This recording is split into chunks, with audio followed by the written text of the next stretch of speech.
ಇದೆಲ್ಲದರ ನಡುವೆ ಸುವರ್ಣಸೌಧದಿಂದ C T Ravi ಅವರನ್ನ ಅರೆಸ್ಟ್ ಮಾಡ್ಕೊಂಡು ಕರ್ಕೊಂಡು ಹೋದ ನಂತರ ಸಿ ಟಿ ರವಿ ಅವರು ಅನುಭವಿಸಿದಂತಹ ನೋವು ಸಂಕಷ್ಟ ಎಷ್ಟು ಅವರನ್ನ ಮತ್ತಷ್ಟು ಸ್ಟ್ರಾಂಗ್ ಮಾಡ್ತು ಅಂತಕ್ಕಂಥದ್ದು ಬಹಳ ಮುಖ್ಯವಾದದ್ದು. ರಾತ್ರಿ ಎಲ್ಲ ವನವಾಸ, ಜಾಗರಣೆಯಂತಾಗಿ ಉಪವಾಸ, ಊಟನೂ ಕೊಟ್ಟಿಲ್ಲ, ತಿಳಿಯದ ಪೊಲೀಸ್ ಗುಟ್ಟು, ತಲೆಗೆ ಪೆಟ್ಟು, ಊಟವಿಲ್ಲದ ಸಿಟ್ಟು, ಈ ಒಂದು ರಾತ್ರಿ ತಿಂದ ಪೆಟ್ಟು ರಾಜಕೀಯ ಹೋರಾಟದ ಕಿಚ್ಚನ್ನ ಜೋರು ಮಾಡ್ತು. ಅತ್ತೆಗೊಂದು ಕಾಲ, ಸೊಸೆಗೊಂದು ಕಾಲ ಅಂತ ಸಿ ಟಿ ರವಿ ಶಪಥವನ್ನ ಮಾಡಿದ್ರು. ಹೊಸದಾಗಿ ಶುರುವಾಯ್ತಾ ಚಿಕ್ಕಮಗಳೂರು ಟು ಬೆಳಗಾವಿ ಬ್ಯಾಟಲ್ ಅಂತಕ್ಕಂಥ ಪ್ರಶ್ನೆ. ಪರಿಷತ್ ಗಲಾಟೆ ಬಳಿಕ ಹೊರಗೂ ಗಲಾಟೆ, ಎಚ್ಚರ ತಪ್ಪಿದ್ರೆ ಏಟು. ಒಂದು ದಿನ ರಾತ್ರಿಯೆಲ್ಲ ಮಾನಸಿಕವಾಗಿ ದೈಹಿಕವಾಗಿ ಸಿ ಟಿ ರವಿ ಅವರು ಕುಗ್ಗೋಗ್ಬಿಟ್ಟಿದ್ರು.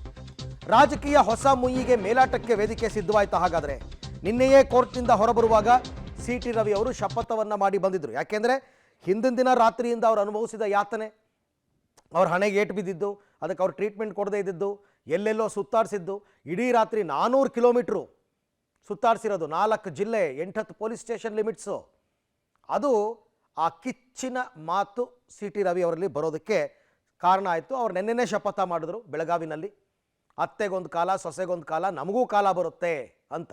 ಕಾನೂನಾತ್ಮಕ ಕ್ರಮಗಳನ್ನು ಕೈಗೊಳ್ತೀನಿ. ನಾನು ಕೊಟ್ಟ ಕೇಸನ್ನ ರಿಜಿಸ್ಟರ್ ಮಾಡಿಲ್ಲ, FIR ಹಾಕಿಲ್ಲ. ಮತ್ತು ಪೊಲೀಸ್ದು ದೌರ್ಜನ್ಯ ಮಾಡೋದನ್ನು ಇವತ್ತು ನಾನು ದಾಖಲಿಸಿದ್ದೀನಿ. ನನ್ನ ಮೇಲೆ ಕೊಲೆ ಮಾಡುವ ಆಪಾದನೆ ಮಾಡಿರೋದನ್ನು, ಕೊಲೆ ಮಾಡ್ತೀವಿ ಅಂತ ಬೆದರಿಕೆ ಹಾಕಿದ್ದನ್ನು ಕೂಡ ದಾಖಲಿಸಿದ್ದೀನಿ. ಅದನ್ನೆಲ್ಲವನ್ನು ಕೂಡ ಕಾನೂನಾತ್ಮಕವಾಗಿ ಹೋರಾಟ ಮಾಡ್ತೀನಿ. ಗುಂಡಾಗಿರಿಗೆ ಕಾನೂನಿನ ಮೂಲಕ ಉತ್ತರ ಕೊಡಬೇಕು. ಗುಂಡಾಗಿರಿಗೆ ಗುಂಡಾಗಿರಿ ಉತ್ತರ ಆದರೆ ನಮಗೂ ಬೇರೆಯವರಿಗೂ ವ್ಯತ್ಯಾಸ ಇರೋದಿಲ್ಲ. ಆದರೆ ಕಾನೂನಿನ ಮೂಲಕ ಉತ್ತರ ಕೊಡಬೇಕು.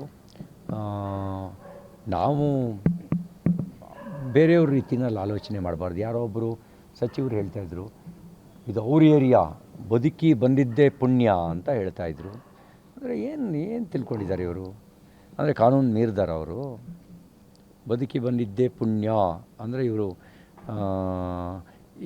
ಅವ್ರ ಮನಸ್ಥಿತಿ ಹೇಗಿದೆ? ಅಂದರೆ ಇವರು ಯಾವ ರಿಪಬ್ಲಿಕ್ ಮಾಡೋಕ್ಕೆ, ಬನಾನಾ ರಿಪಬ್ಲಿಕ್ ಮಾಡೋಕ್ಕೆ ಹೊಟ್ಟಿದ್ದಾರೆ ಕರ್ನಾಟಕನ? ಇಂಥವ್ರ ಕೈಗೆ ಅಧಿಕಾರದ ಚುಕ್ಕಾಣಿ ಸಿಕ್ಕಿದ್ರೆ ಏನು ಪರಿಸ್ಥಿತಿ ಬಂದ್ಬಿಡ್ಬೋದು ರಾಜ್ಯದ ಪರಿಸ್ಥಿತಿ? ಇನ್ನೊಂದು ಬನಾನಾ ರಿಪಬ್ಲಿಕ್ಕಾ? ಇನ್ನೊಂದ್ಸರಿ ಬೆಳಗಾವಿಗೆ ನೀವು ಬರಬಾರ್ದು ಅನ್ನೋಂಥ ನಿಟ್ಟಿನಲ್ಲಿ ಏನಾದರೂ ನಿಮಗೆ ಎಚ್ಚರಿಕೆ ಕೊಟ್ಟರೆ? ನೋಡಿ, ಮನುಷ್ಯನಿಗೆ ಹುಟ್ಟು ಒಮ್ಮೆ, ಸಾವು ಒಮ್ಮೆ. ಭಗವಂತ ಆಯುಸ್ಸನ್ನು ಬರೆದಿರ್ತಾನೆ. ಏನೇನು ಪುಣ್ಯ, ನಾವು ಪ್ರಯತ್ನ ಅಷ್ಟೇ ನಮ್ದಿರೋದು, ಉಳಿದಿದ್ದೆಲ್ಲ ಭಗವಂತ ಕೊಡೋದು.